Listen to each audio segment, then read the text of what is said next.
Hey everyone, welcome to my living room. This is my dog Luna. Yeah, hi baby. Say hi to YouTube. So as you can probably tell, this is not going to be a yoga class. This is a sit down personal chat video. My dog, okay, all right. Is this what we're doing? So I've been wanting to do some different kinds of videos on my channel for a while now. I love to share more of myself with you guys, and I also get a ton of questions about yoga, but also about life in general. And I found that rather than just answering the people who ask me directly, why not make a video out of it, and maybe we can start a really nice discussion, and maybe, I don't know, who knows, you know, maybe someone can actually be helped by these videos. So I think I'm going to call this series Coffee Chats, just because I am drinking coffee right now. Maybe, I don't know, you can grab yourself some tea or some coffee at home if you want to listen along. But if you guys enjoy this, I do want to do them on a weekly basis. So for our first coffee chat, the first thing I wanted to talk about today was how to elevate your yoga practice. This is something that you guys ask quite often.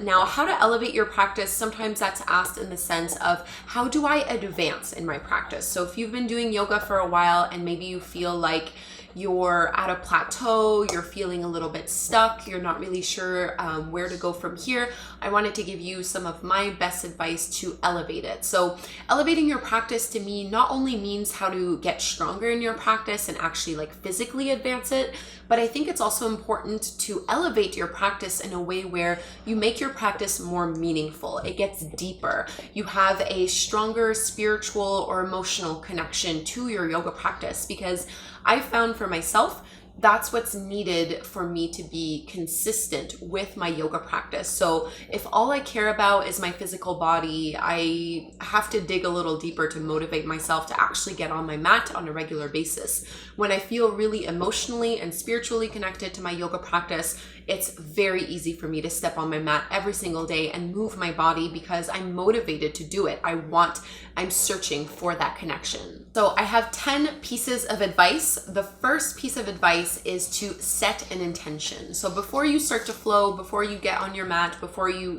go through your practice, really get clear on why you're actually committing yourself to this practice. So setting an intention doesn't have to be anything complicated or fancy. You're really just answering the question, why do I want to do yoga right now? What is bringing me to the mat? When you can set an intention, you're able to take your practice a little bit deeper so that you're not quite as focused just on the physical, but you're really able to link it to your own values, to your own desires, and to your own passion. So before you start to flow or before you start to do any kind of yoga pose, take the time to close your eyes, take a few deep breaths, and connect to your heart, connect to yourself, and set an intention for your practice. Second tip is to start closing your eyes. This is a great way to advance your practice, not only physically, but also emotionally and spiritually. So I would encourage you, especially when it's poses that you're comfortable with or flows that you've done over and over again, start to challenge yourself by closing your eyes and just doing it. You can even use a little blindfold if you'd like.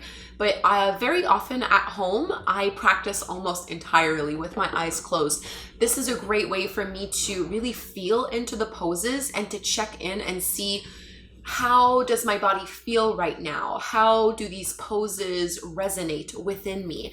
And it also for sure challenges your balance, challenges your coordination, and it's a good way to engage and activate muscles that maybe you don't normally rely on or engage and use quite that often. So yin is, in my opinion, easier to make introspective, but it's not the only style that can have that. So even when I'm doing like a vinyasa flow, just challenge yourself to close your eyes and focus in. Don't worry so much about the outer perspective or the outer experience of your practice. Third tip is to create a playlist. So I love to flow at home to music that I really love. This is especially a tip that works well if you practice at home on your own a lot. I find that I can really elevate the yoga practice and the experience in general if I have music that just makes me feel inspired and connected. And obviously music is powerful, it's magical in a way. So I have tons of different playlists that kind of mirror the different moods that I'm looking looking for in my practice. Sometimes I'm feeling very nostalgic or very sad, and I want music that's going to represent that. Whereas sometimes I feel super upbeat, energetic, positive, and happy, and that's the kind of music that I want. So just play around with it, experience it. Silence is beautiful as well, but I found that one of the best ways that I can just like really elevate my practice is to have some great songs in the background. Fourth tip is to read some inspiring texts or inspiring books before you start to practice. So if you can get in the habit of every day reading a couple pages of a book, whether it's personal development, self-help, spiritual, religious, mythical, whatever it may be for you, just something that helps to anchor you to something that is greater than yourself. So something greater than just your physical body and the narrow scope of your day-to-day life, something that helps you connect to the bigger values of the world and helps you really like adopt that wider perspective. If I read just a couple passages from a really meaningful book, maybe a poem, maybe a text, something like that, and then I flow, I find that those teachings kind of work themselves through me in my meditation or in my yoga practice. Number 5 is use affirmations. I am a huge lover of affirmations. It's probably one of the biggest parts of my practice in general, and I have a lot of yin yoga and affirmation classes on my channel, but really just use them. You can write your affirmations ahead of time on a piece of paper and just repeat them throughout your practice a few times and see how they make you feel. So how do they add to your experience? It's a good way to kind of challenge your ego, because often with affirmations, they're going to cause a little bit of internal resistance or struggle within us. So the work then goes to, how can we accept this affirmation to be true? Or what is the wound that this affirmation is highlighting? What needs to be worked on a little bit deeper? So you can either write them out ahead of time and just kind of tell them to yourself, repeat them out loud or internally as you flow, as you move. Or you can, of course, just do my YouTube yoga classes. I have some with affirmations, and then take some time to journal at the end and really note down what happened to you and what kind of, what those affirmations stirred up within you. Number 6 is to vocalize, use your voice. I don't know about you, but 90% of the time that I do yoga, I'm completely silent. There might be a little bit of ujjayi breath, but I very rarely use my voice. And I know that for me, this is a bit of a block, like a throat chakra block, you could call it, I guess. But I do have a hard time, as you know, as talkative as I am, I do wrestle with, oh, is it appropriate for me to make noise? When is it appropriate for me to vocalize and do things like that? Or like I have a hard time chanting because I worry that my voice isn't good enough. So this is something that I personally work on all the time. In your yoga practice, start to actually make some noise. Not worrying about whether it's pretty, whether it's acceptable, whether it's, I don't know, at the right pitch or tone. Like, honestly, who cares? Just start to make some noise.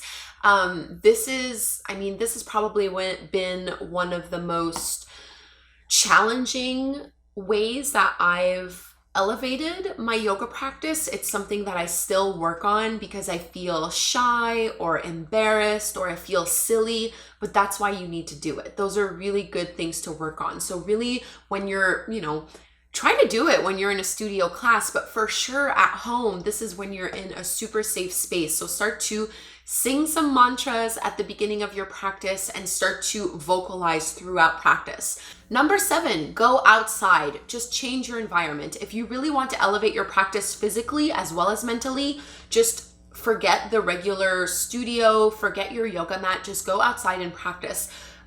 One physical benefit of practicing outdoors is that you're going to have a completely new terrain. So I know for me, when I was working on my handstands, I would practice, of course, inside with a very, stable floor against the wall, but I would also make myself go practice outside, like on the lawn. So it's like a really nice cushy space, but also in the sand, which is so hard. If you can in the summer, go try to do yoga in the sand because the sand is always moving. Obviously, it's challenging your balance in so many ways.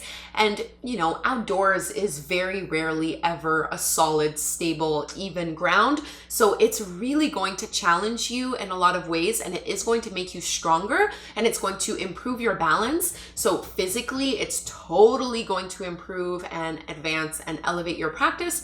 But also I find emotionally, it's just nice to go outside as much as you can, helps to get out of a rut and to just change things up a little bit. Number 8, film yourself. So especially if you practice mainly at home, I so encourage you to grab your cell phone and the next time you practice, just film yourself. It's not meant to have a super critical eye, but when you watch the video back, you're going to find a ton of things that maybe you didn't realize you were doing out of alignment. I know it's scary for a lot of people to be on video, but it's not like you even have to share it with other people. It's just for you, for your own personal use.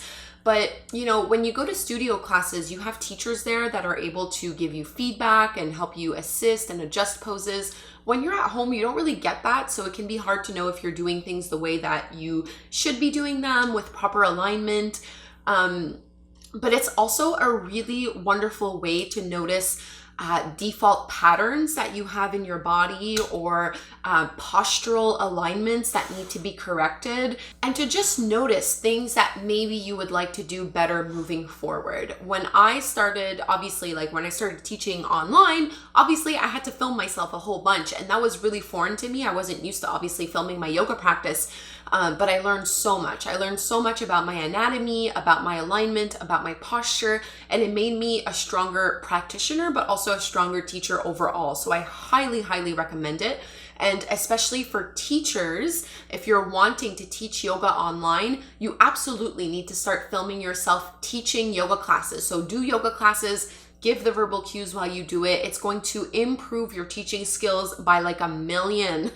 It really helps to clarify your communication skills. So great for students, great for teachers, everyone. Just film yourself. It doesn't have to be for the full 60 minutes. Maybe just take 10 minutes and really notice, you know, how does your body move? Are you holding your breath? What are the patterns that you tend to repeat in your body, and how would you change that going forward? So number 9, kind of similar to filming yourself, is to play with mirrors. Now, this is kind of a double edge. So some of you practice in a space where you already have mirrors and you're used to looking at yourself in the mirror quite a bit. So for you, the way to elevate your practice is to maybe a few times a week, either cover the mirror or get rid of it altogether. So stop relying on the mirror to check your alignment and start to really focus on how you feel in your body. Okay, Luna, can you pick a place where you would like to stay, please? Like that? Okay. And now the challenge for those of you who normally practice without a mirror is to maybe a few times a week start putting a mirror in. Because for you guys, you're used to really feeling internally, but maybe you're not noticing, again, like you're filming yourself. No, that is my piece of paper. Leave it. Thank you.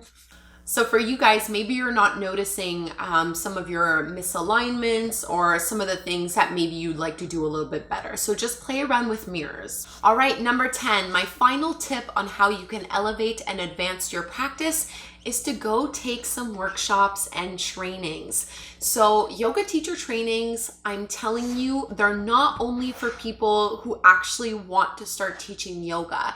I would recommend every yoga student in the world to sign up for some kind of workshop or some kind of teacher training, because it is going to elevate and deepen your practice so much. You are going to learn so much about the practice of yoga and so much about your own body. It's one of the most empowering things you can do. So often students go to teachers and they're like, oh, my knee hurts when I do this, or, you know, what happens if I lift this arm up? And of course, teachers can give you feedback. They can help you out. That's what they're there for. But there's something really empowering about being able to answer those questions for yourself, because at the end of the day, you know your body way more than anyone else. So as skilled and experienced and knowledgeable as a teacher can be, it's so much better if you can tackle these things by yourself, if you can be empowered enough to solve your own problems and to experiment and play around with your own practice, especially when it relates to injuries or things that might not feel that good in your body. So alignment in yoga is so varied, right? When we go through trainings, we're taught how to do things, like very by the book. But the truth is, everyone has a different body, and what works well for one person just isn't going to work well for the others. So teachers, you know, we do our best, but we really can't help every single person out there. We really try, but it's really hard. So if students can start to empower themselves and learn a little more about their own bodies and about the practice of yoga, everyone benefits in the end. So definitely sign up to some workshops, learn more about this beautiful practice, and maybe eventually take some trainings, whether it's like my online yin yoga teacher training or big 200-hour trainings. Just get out of your comfort zone and learn. It's just, I don't know, for me, it's like the best way that I've been able to deepen my practice overall. All right, let me look at my paper. That's everything. All right, so I hope you guys enjoyed this. Those were my 10 tips on how to elevate your yoga practice. And I'll be joining you again, I think next week, for another little coffee chat on a totally different subject. Let me know what you thought. Leave me a comment down below, and please do subscribe to my channel if you don't already. I put out new videos every single week. I hope you enjoyed this little silly bear, Luna, playing around. I think she needs to go for a walk. She's looking a little restless here. All right, bye guys. See you soon.